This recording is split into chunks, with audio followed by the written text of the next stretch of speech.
Le ministre des Maliens établi à l'extérieur et de l'intégration africaine en visite en Mauritanie s'est rendu à l'Assemblée nationale mauritanienne. Moussa Ag Attaher est allé saluer la création depuis quelques mois d'un groupe d'amitié parlementaire Mauritanie-Mali et apporter le soutien et l'accompagnement du Mali pour la paix et la stabilité entre les deux pays. 7e édition du festival Yélin des Sikoro dans la commune rurale de Sanakoroba. Durant 3 jours, les festivaliers ont eu droit à des animations locales, des conférences débats et l'inauguration d'un centre multifonctionnel offert par la Suisse. Les temps forts, ce sera avec Suleiman Sidibi. Voilà pour le sommaire. Mesdames et messieurs, bonjour et bienvenue aux informations.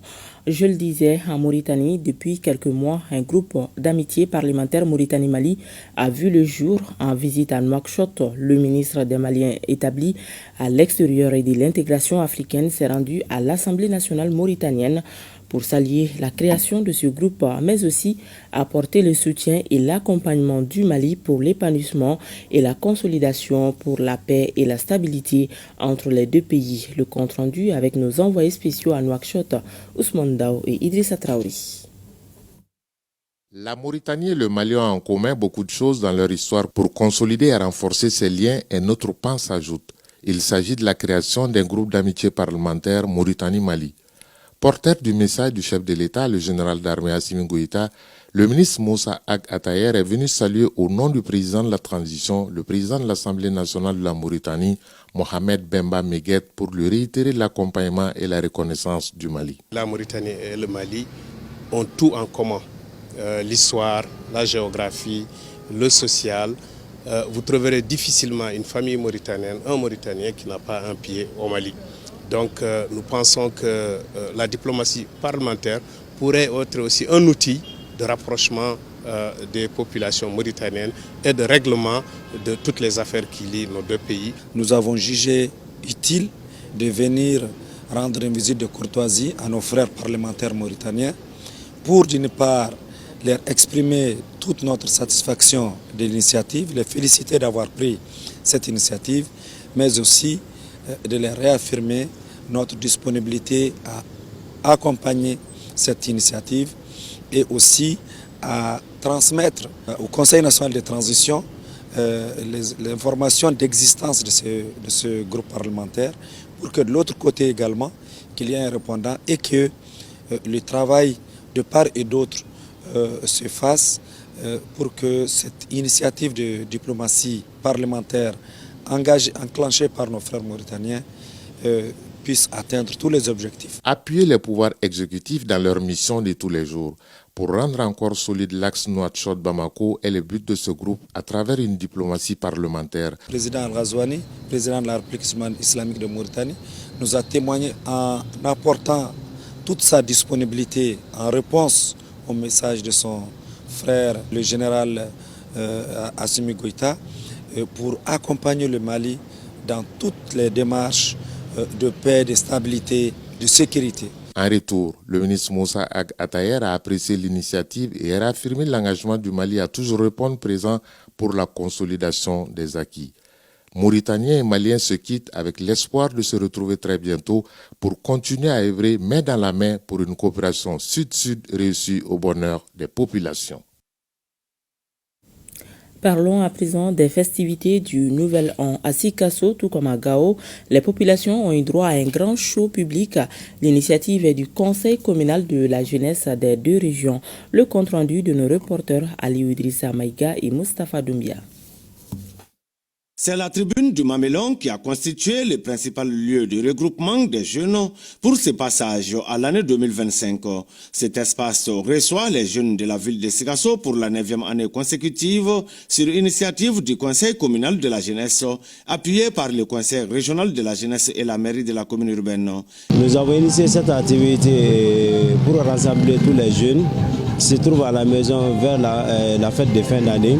On a initié cette idée pour que les jeunes puissent se trouver dans le même endroit et de fêter cet événement qu'on appelle le public show. Bon, nous avons organisé un concours de bras de fer entre les gros bras de Sikasso parce que quand on dit la jeunesse, le gros bras fait partie de la jeunesse aussi.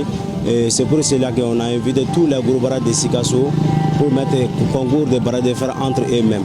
Cette soirée est placée sous le signe de la cohésion sociale, la paix et la stabilité. On a eu à faire des campagnes de sensibilisation par rapport à la sécurité routière. Il y a eu des thématiques qui ont été discutées, surtout quand on regardait les réseaux sociaux tout récemment, il y a des vidéos qui circulaient, qui peuvent être des sources de tension entre les religions. La 9e édition de cette animation publique appelée Public Show est parrainée par le président du conseil régional. L'animation est assurée par des jeunes artistes de la ville de Sikasso, parmi lesquels Driss Solution, Tonton Flani et Master P. Ensemble, faisons en sorte que cette activité devienne un modèle de collaboration, d'inspiration et de fierté pour toute la jeunesse de Sikasso. Je tiens à remercier tous les membres du conseil communal de la jeunesse, vos partenaires et toutes les bonnes volontés qui œuvrent pour la réussite de vos initiatives. L'espace Princesse des Glaces et le village artisanal de Sikasso sont d'autres lieux de distraction qui ont aussi reçu des invités à l'occasion du passage au Nouvel An. Il faut signaler la présence des forces de sécurité aux points sensibles et accidentogènes de la ville.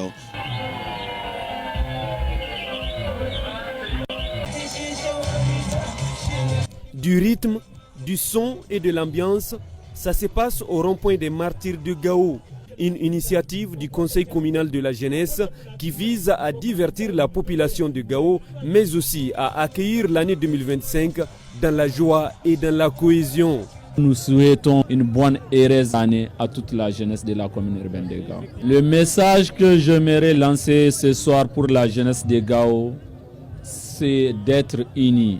C'est d'être ensemble pour qu'ensemble nous puissions construire cette belle région qui est la région de Gao. J'apprécie et j'espère vraiment que cette année sera meilleure que l'année passée vraiment. J'espère voir un changement, un Mali nouveau. Pour les artistes qui apprécient la démarche du Conseil communal de la jeunesse de Gao, c'est un plaisir et un honneur d'être en contact direct avec leurs fans à l'occasion du réveillon 2024. Je suis comblé de joie, vraiment on est tellement satisfait. Les artistes sont là, calés et tout le monde se trouve ici. Et on est ensemble pour la nouvelle année 2025 et j'espère qu'il y aura beaucoup de choses et beaucoup de trucs encore. En dehors de ce spectacle, des soirées dansantes et plusieurs activités culturelles ont eu lieu à Gao durant toute la nuit du 31 décembre pour accueillir l'an 2025.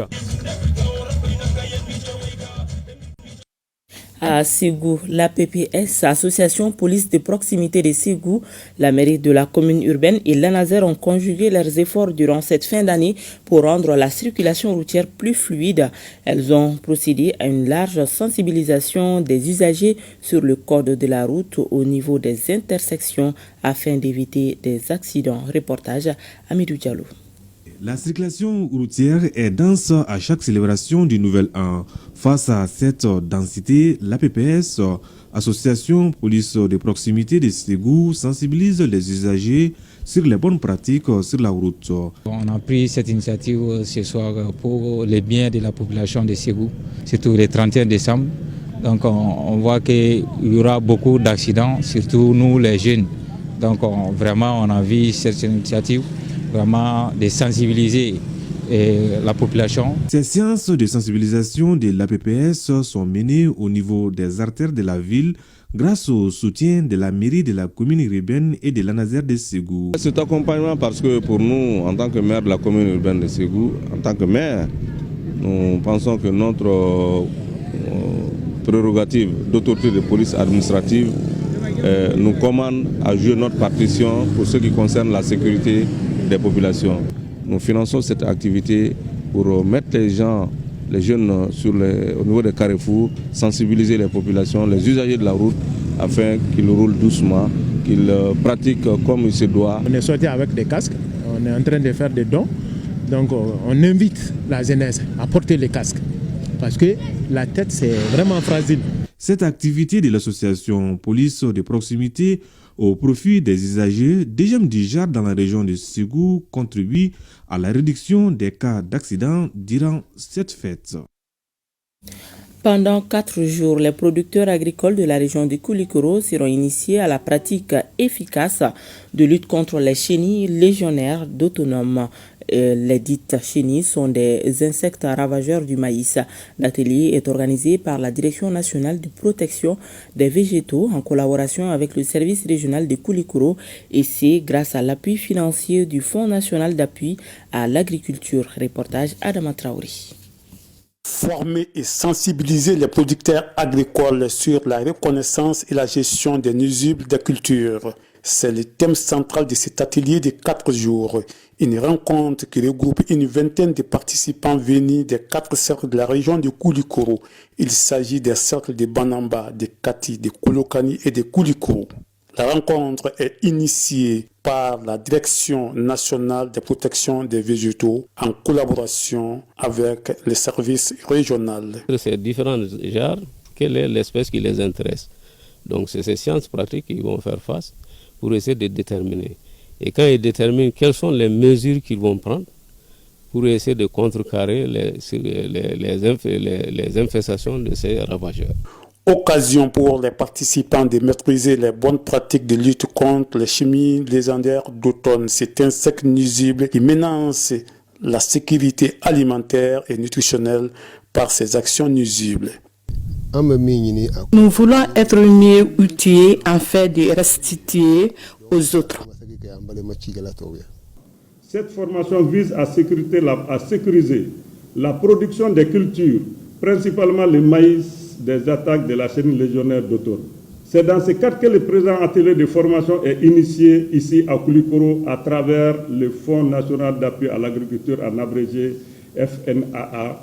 Cette formation devrait permettre aux producteurs agricoles de mieux identifier les chenilles d'automne légendaires afin de lutter contre ces ravageurs de culture. C'est en début de semaine que les régions de Ségou et Kita ont tenu la première édition de la Nuit du Citoyen. L'événement a été marqué par la remise de distinctions et d'attestations à des jeunes qui se sont fait distinguer par leur engagement civique. C'est une initiative du ministère de la Jeunesse et du Sport en charge de l'éducation civique et de la construction citoyenne. Suivant le reportage de Mamadou Alioubari et Honoré Tchenou. Le ministère de la Jeunesse et des Sports chargé de l'éducation civique et de la construction citoyenne à travers la direction régionale de la jeunesse magnifie les jeunes qui se sont fait distinguer par leur engagement civique. C'est l'événement spécial intitulé Nuit du Citoyen. Cet événement s'inscrit dans une dynamique nationale de sensibilisation et de mobilisation dans un contexte marqué par la corruption, l'incivisme et le désengagement social et des inégalités, des défis qui persistent dans notre pays. Nous sommes appelés devant les faits. C'est nous qui sommes responsables aujourd'hui et c'est à nous maintenant de relever ce défi. C'est ce que j'ai dit, que c'est devenu un piège pour nous. Nous avons besoin de ça pour que les jeunes puissent prendre conscience de ce que le développement d'un pays est. Et ce développement ne peut pas aller sans nous les jeunes. Les distinctions concernent plusieurs catégories, au nombre desquelles l'excellence en engagement citoyen, l'entrepreneuriat citoyen, des valeurs qui soutiennent et déterminent les citoyens modèles. Ce sillage est pour nous une vertu à célébrer, pour que cela serve réellement à promouvoir l'émulation dans cette couche, encore une fois, qui constitue l'avenir du pays. Cette reconnaissance, en plus d'être une fierté pour nous, c'est également une responsabilité qui nous engage à faire encore plus, à continuer à servir d'exemple pour nos pairs et à poursuivre dans nos parcours avec détermination et ambition. Des critères ont prévalu le choix de ces 12 lauréats. Parmi ces critères, la régularité dans le paiement de la fiscalité. Ce sont au total 12 lauréats qui ont été retenus pour cette première édition de la Nuit du Citoyen, choisis sur la base de plusieurs critères qui sont entre autres leur implication dans des actions ou projets qui contribuent à l'amélioration de la vie en communauté, leur sens élevé du bénévolat en investissant leur temps et leur énergie dans des activités citoyennes. Elle a pour objectif de magnifier et célébrer les jeunes citoyens qui incarnent les valeurs du civisme, de solidarité, de responsabilité. C'est tout simplement un hommage aux citoyens exemplaires, à ceux qui, par leurs actions, bâtissent un Kita plus fort, plus solidaire et plus engagé. L'organisation de cet événement par le département de la jeunesse et des sports chargé de l'instruction civique et de la construction citoyenne et de mettre en lumière des personnes qui se sont fait distinguer par leur engagement civique entrepreneurial et leur contribution à l'amélioration significative du cadre de leur communauté. C'est un exemple rarissime qui vient de nous marquer. On espère sur plus de récipiendaires lors de la prochaine édition. Le don de soi de chacun en dépend. Nous, autorités administratives, ne pouvons que nous réjouir d'accompagner cette belle initiative qui cadre parfaitement avec les orientations du gouvernement de la République du Mali en matière de promotion de la jeunesse et des activités culturelles dans notre pays et en particulier pour cette nuit dans notre région. Les catégories primées au cours de cette nuit citoyenne de Kita sont les suivantes: trophée d'excellence en engagement citoyen, celui de la femme citoyen engagée, celui de la redevabilité financière citoyenne et enfin le trophée de l'entrepreneuriat citoyen.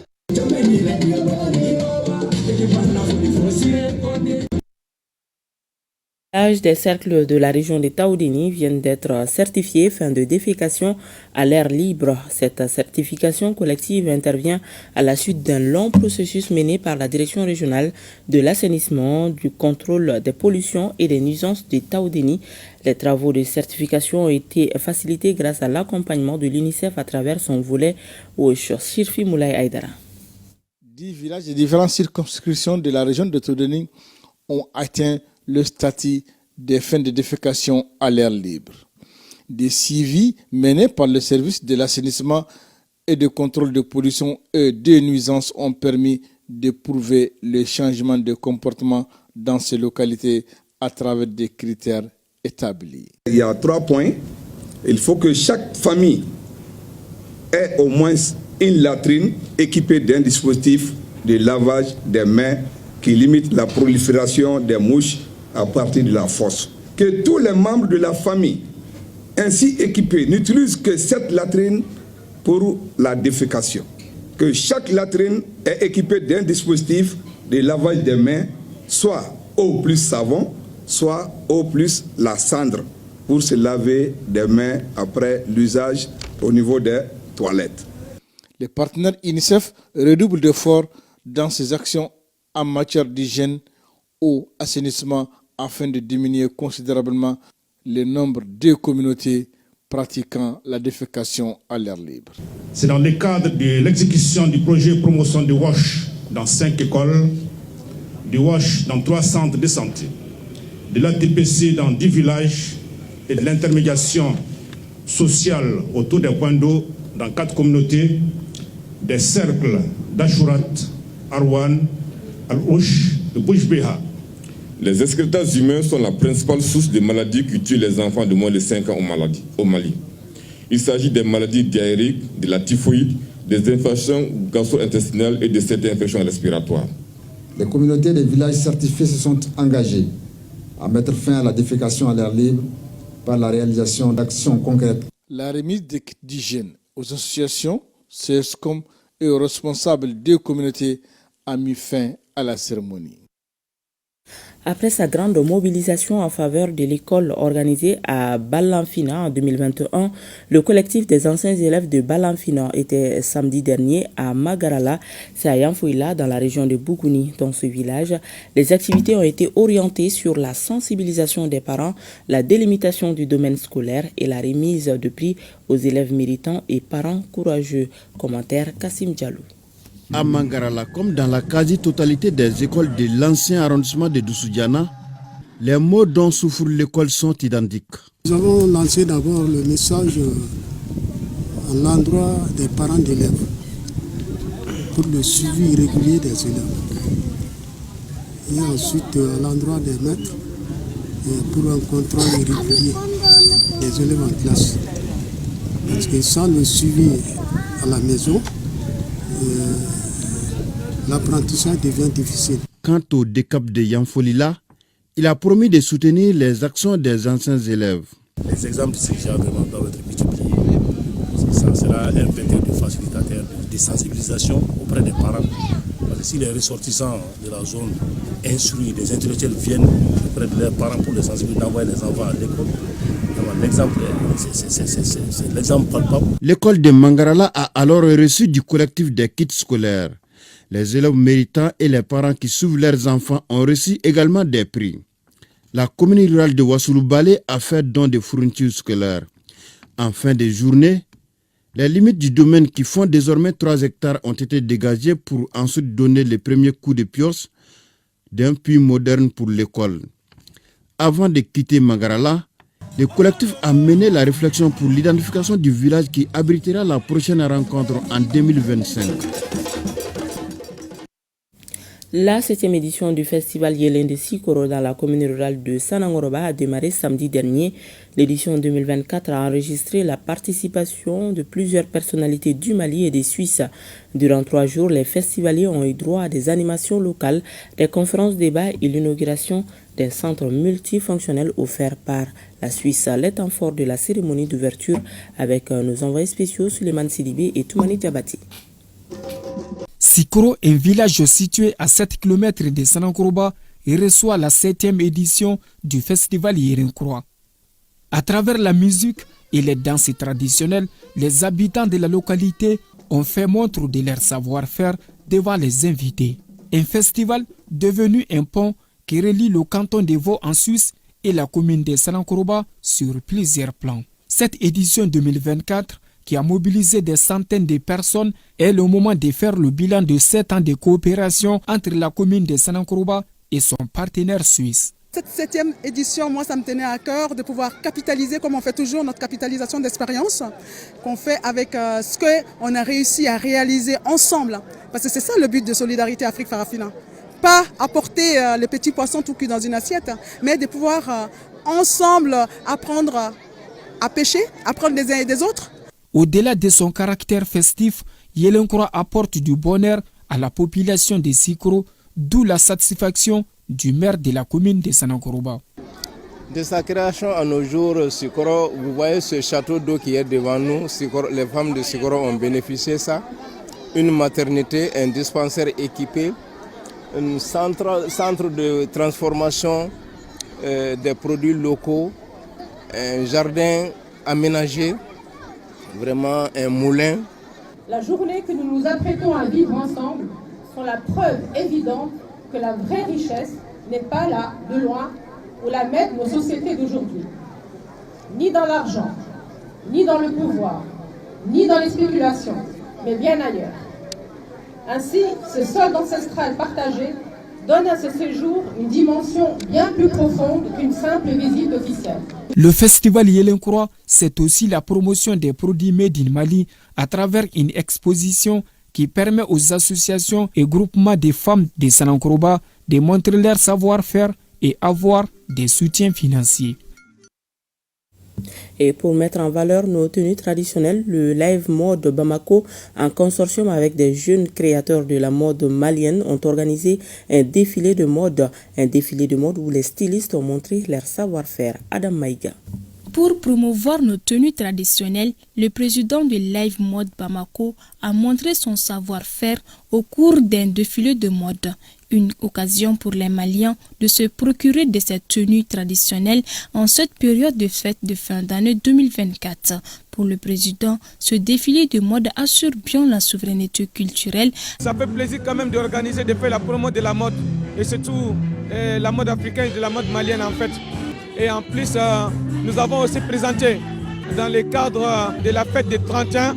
Donc c'est pour prouver que les stylistes maliens, étant qu'on prend le relais de nos âgés pour montrer que nous aussi nous avons l'expérience. Plusieurs autres jeunes créateurs de la mode malienne ont pris part à ce rendez-vous culturel. J'ai tout le temps le rêve de vraiment défiler et montrer au monde entier mon savoir-faire qui a été légué par ma maman, par ma famille. J'adore tout ce qui rentre dans l'esthétique du corps. Oui. Et la mode, c'est là pour tout le monde, elle est faite pour tout le monde. Avec cette tenue traditionnelle, plusieurs mannequins ont passé à tour de rôle devant les invités. Et c'est ce qui met un terme à cette édition. Merci à toute l'équipe de réalisation et à vous de l'avoir suivi. Bonne suite de programme sur ORTM1.